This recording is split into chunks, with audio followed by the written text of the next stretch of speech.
to align to. It couldn't have just been because Naomi was nice to her. It couldn't have just been because Naomi cooked lentils really good. It was because Naomi brought a level of substance to the table.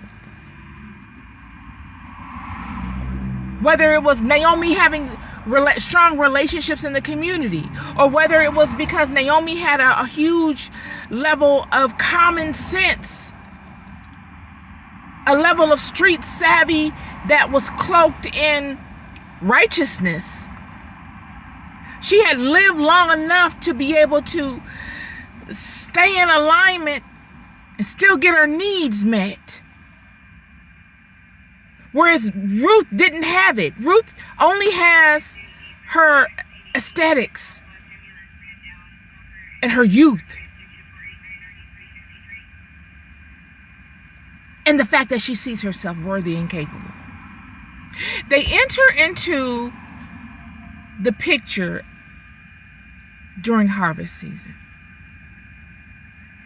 reaping season.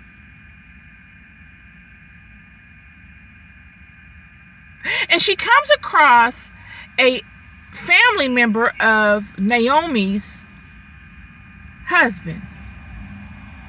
They say Boaz was Naomi's husband's brother or his uncle. Either way, they were related. And Ruth and Naomi are conversating. Chapter 2, verse 2. And Ruth the Moabitess said unto Naomi, Let me now go to the field and glean ears of corn after him in whose sight I shall find grace.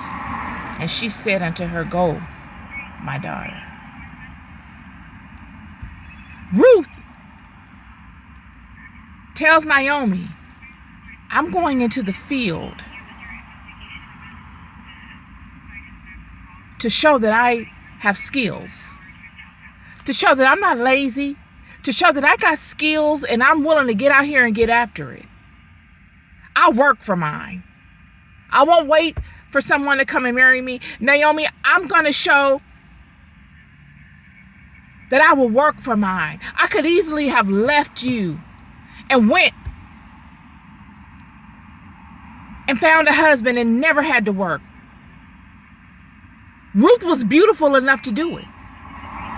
He may not have been wealthy, but he would have took care of her. But instead, she cleaves to Naomi. She takes the hard route. She takes the route that shows her level of self-worth.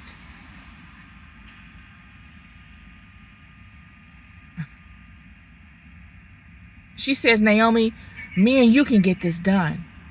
With your experience and your wisdom, and my youth, my looks, my capabilities, and my belief in myself, we can get this done.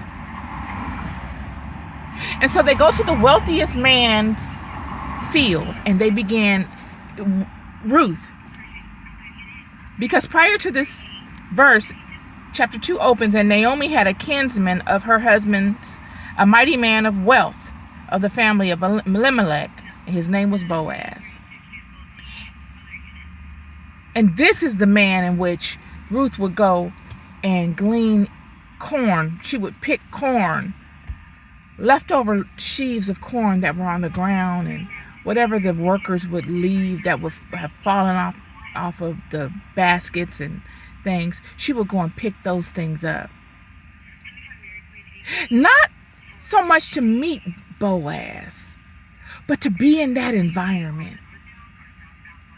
It would have been a far-fetched for Ruth to believe that she would have gotten Boaz. I mean, surely Naomi knew of him. And surely those in prominence knew of Naomi because of the level of loyalty that Ruth showed Naomi. The level of loyalty that Ruth showed Naomi, coupled with the strangeness of the circumstances that they both were intertwined in. The fact that all of the husbands in the family transitioned out and left nothing but women. You see, when these women were when these women were left alone, it was as if someone grabbed a bullhorn and proclaimed it. These were not women that had many men. You didn't see these women hanging out at everybody's get-together. These were married women. These were women that were tucked away. These were women that were cared for. And it wasn't as if now they're back on the market because they were divorced. Not to say that a divorce is bad or anything of that nature. They were on the market because their husbands transitioned. Quality women. So word goes around. Naomi's reputation must have superseded her. The Bible does not convey this. Naomi's reputation must have been paramount. For one, for Ruth to risk everything in aligning to Naomi. She must have proven herself worthy. And it couldn't have been just because she could cook and clean. She had to have some level of worth outside of that allowed Ruth to justify cleaving to her, following her. Ruth says this, chapter 1, verse 16. And Ruth said, entreat me not to leave thee, or to return from following after thee. For whither thou goest, I will go, and where thou lodgest, I will lodge. Thy people shall be my people, and thy God, my God. You don't get this from someone that just admires your output. You can fold the laundry and you can cook the food. You don't get that from this. You get that level of dedication from having substance, from having a spiritual connection, from having the ability to have proved yourself time and time again as a blessing, as something you can't do without, as possessing something that you don't see often, and that will bless those that align to it. This is what Ruth sees in Naomi. And Naomi sees in Ruth an ally as well. She sees in Ruth someone that is capable of taking information and making it useful. Friend, the worst thing you want to do is invest your time in people that think they know it all. The worst thing in the world you can do is invest your time in people that think that they know more about whatever it is in you. The worst thing you can do is invest your time in people that just want to be you. They just want to sit under you and watch you and learn you so that they can go out and mimic you and go no further than you. They don't really respect you.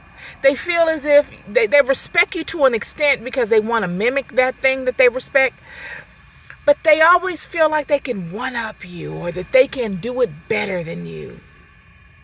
So they sit under you to get insight from you,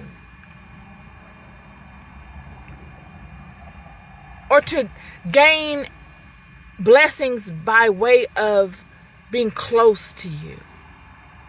But there's no real love there. Naomi and Ruth were not like this. Naomi saw in Ruth someone that was willing to take all of her wealth of experience and respect it at the level that she gave it, and find it so worthy that she will allow it to implement itself in her life in her own way, through direction from Naomi, and get a different output, a bigger blessed output than the blessing that Naomi already experienced. Naomi could see herself planting seeds in Ruth that would foster a larger harvest than Naomi already experienced in her life. Ruth was eating off of Naomi's harvest, her sons, and the environment that Naomi created. Ruth came into Naomi's environment and loved it so much that even after her husband died, she didn't want to leave it. It was that rich.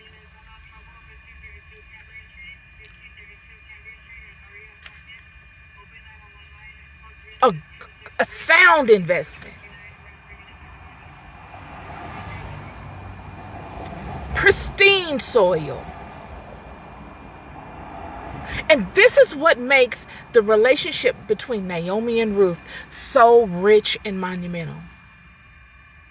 You just don't get this dynamic at the level that you see it written here in this scripture often. Surely you get people together that admire one another and they'll go the distance with one another. But to have the ability of Ruth being able to take what Naomi gave at the fullness that she gave it. And then for Naomi to be able to trust and see the fullness of who Ruth was. You just didn't see it often, friend, in that way. So when she comes upon Boaz, they're both thinking the same thing. This is a great situation here. But they weren't plotting on Boaz. They were in a situation where Ruth is showing her ability to work.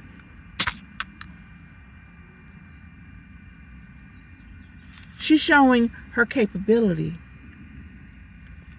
She's showing that I'm not waiting around for somebody to come and take care of me. Yeah, it looks like I'm taking the hard route. I probably am. I probably could do better by going out and dolling myself up and going to look for another husband. But I've got something in me that tells me I can do better than that. I'll go out here to this field and glean these corn sheaves. Somebody's going to see me there. They will see me while I'm moving, trying to better my situation on my own. Leaning on God, the God of Naomi, to see me through.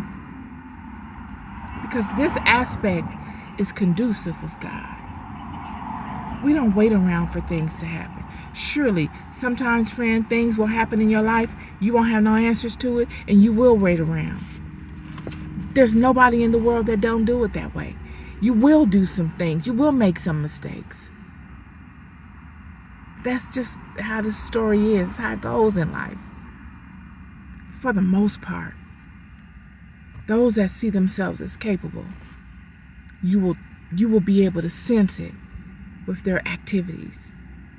And she comes across Boaz, and Boaz already knows about Ruth. Everybody knows the story of Ruth and Naomi. Friend, everybody know your story. They just ain't telling you.